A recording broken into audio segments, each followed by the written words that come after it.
Vous êtes en compagnie de Radio Taïwan International et tout de suite, Jean-Yves Heurtebise vous présente son émission Géopolitique en Asie.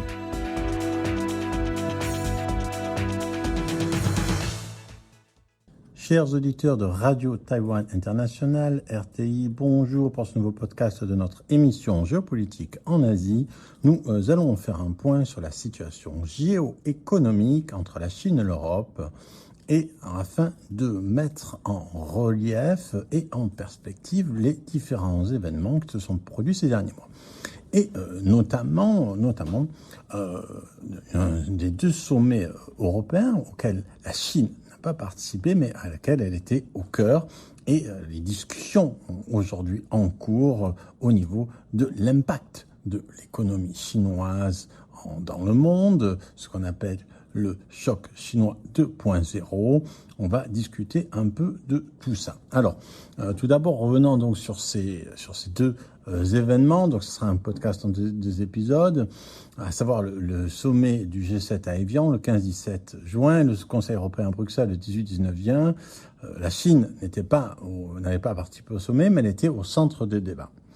Alors, d'un côté, les dirigeants du G7, donc le G7 cette année, il était donc à Évian, organisé par la France, par le président Emmanuel Macron.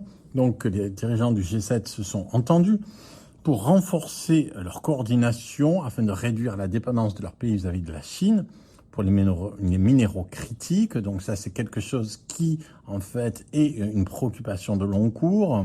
Et on va y revenir. Donc ça, c'était un point qui avait été appris avec le G7, puisqu'on sait que cette capacité, cette, on va dire, puissance de la Chine dans le domaine des minéraux critiques, c'est ce qui lui donne un avantage asymétrique et qui crée des dépendances. Donc, c'est pas simplement des interdépendances, c'est des dépendances vis-à-vis de ses partenaires, vis-à-vis d'elles. Donc, les dirigeants du G7 ont pris comme nouvel objectif clair visant la Chine, celui de réduire leur dépendance, mais c'est plus facile à dire qu'à faire.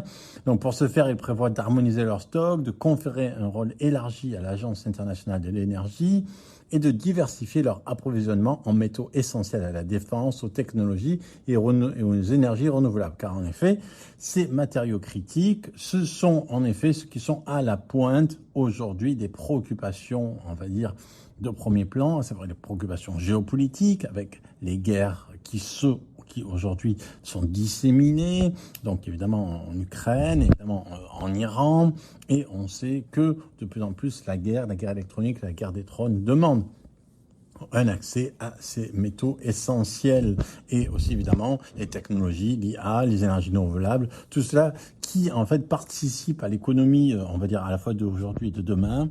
Dans la Chine a en fait une sorte d'avantage asymétrique.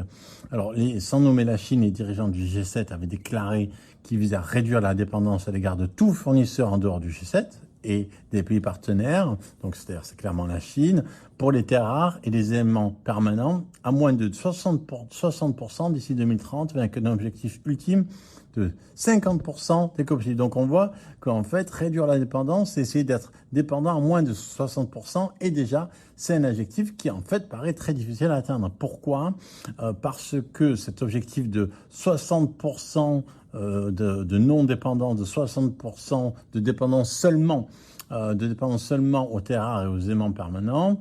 En fait, aujourd'hui, il faut savoir que la Chine, on est indépendant à 90%. La Chine contrôle 90% de la production mondiale des terres rares transformées et des aimants. Donc, passer de 90% à 60%, ça sera déjà une véritable réussite, mais 60%, ça reste plus de la moitié. Et ça serait un exploit d'y parvenir. Au cours des 4 années, effectivement, la part de la Chine de la production de cobalt raffiné, par exemple, est passée de 65% à près de 80%, renforçant la dépendance de l'Europe, alors même que ces dépendances sur les matériaux critiques, ils sont connus depuis au moins une dizaine d'années. Par exemple, ce cobalt raffiné, c'est un entrant essentiel dans les chaînes d'approvisionnement énergétique et de défense également. Donc ça, c'est au niveau du G7. Donc au niveau du G7, une volonté de pointer les systèmes de dépendance caractérisés vis-à-vis à la fois donc de l'Occident, on peut dire, mais pas simplement, donc aussi du Japon, vis-à-vis de la Chine et sa dominance dans les terres rares.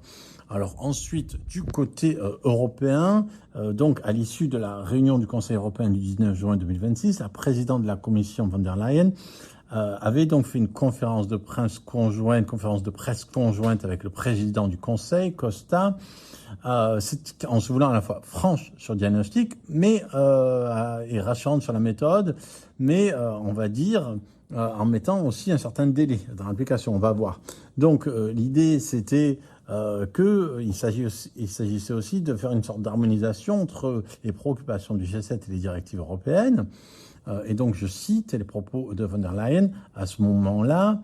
Donc, en juin 2026, nous avons eu des discussions fructueuses au G7 en début de semaine. Donc, le sommet du G7 à Évian dont je viens de parler.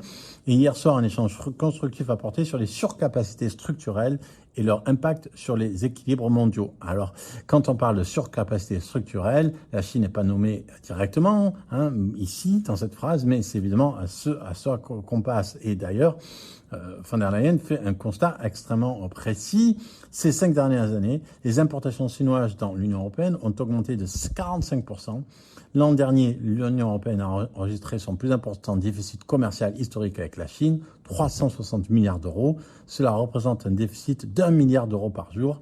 Et pour la première fois, tous les États membres ont affiché un déficit commercial. Tous les États membres. Donc ça aussi, c'est nouveau. Donc non seulement c'est-à-dire le fait que l'Union européenne a conscience, on va dire, de son désavantage économique, notamment dans l'équilibre commercial avec la Chine, c'est pas nouveau, mais en fait ça se creuse. Non seulement malgré toutes les choses qui ont été faites ces 5 dernières années, en fait les importations augmentent encore, le déficit se creuse, et maintenant c'est tous les pays qui sont concernés. Donc je finis la citation.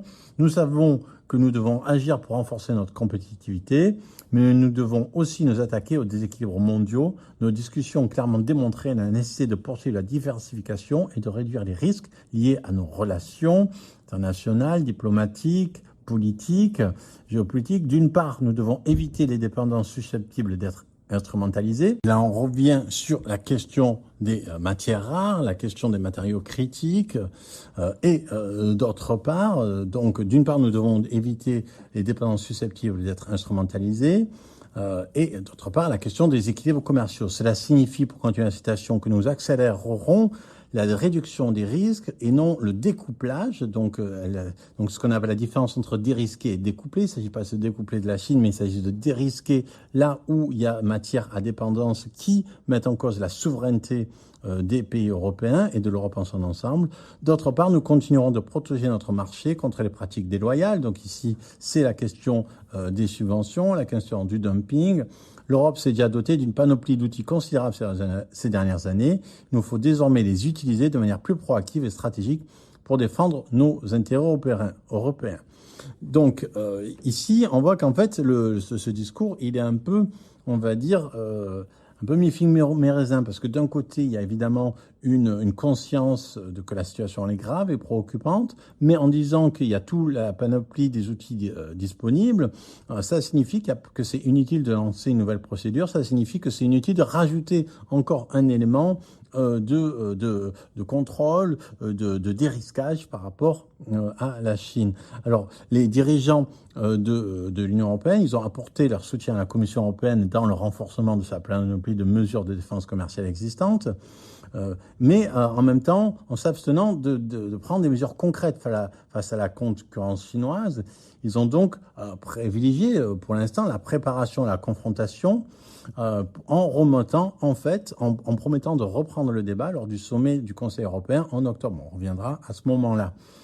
Or, c'est bien aujourd'hui, dans ces mois-ci, que la question se pose. Donc aujourd'hui, donc à nouveau, pour refaire ce constat, l'Europe se trouve confrontée à ce qu'on a nommé un choc chinois 2.0. J'ai l'évoqué au départ. Donc ici, pour citer les experts du Radium Group, il est évalué que chaque jour de retard dans la protection des travailleurs européens face à la concurrence chinoise à bas prix et subventionnée se traduit par la perte d'environ 500 emplois industriels dans l'UE, 500 perdus par jour, face à une concurrence chinoise qui est estimée déloyale parce que à bas prix, parce que subventionnée. Chaque mois aussi, l'excédent commercial de la Chine avec l'Europe augmente de 7 milliards d'euros par rapport à l'année précédente. Chaque année, la Chine exporte 1 million de voitures supplémentaires, soit presque l'équivalent de la production automobile annuelle de la France. Donc on voit l'enjeu qu'il y a, l'enjeu en termes de, on va dire, d'autonomie stratégique avec la dépendance aux terres rares chinoises et l'enjeu de politique industrielle avec le problème des surcapacités, avec le problème de l'excédent commercial, le problème de ce qu'on appelle le choc chinois 2.0 et je reviendrai dans le prochain podcast sur ce plan précis de l'excédent commercial et de comment le penser et de comment la Chine elle-même perçoit cette critique européenne. C'était Jean-Yves Heurtebise dans son émission Géopolitique en Asie pour RTI.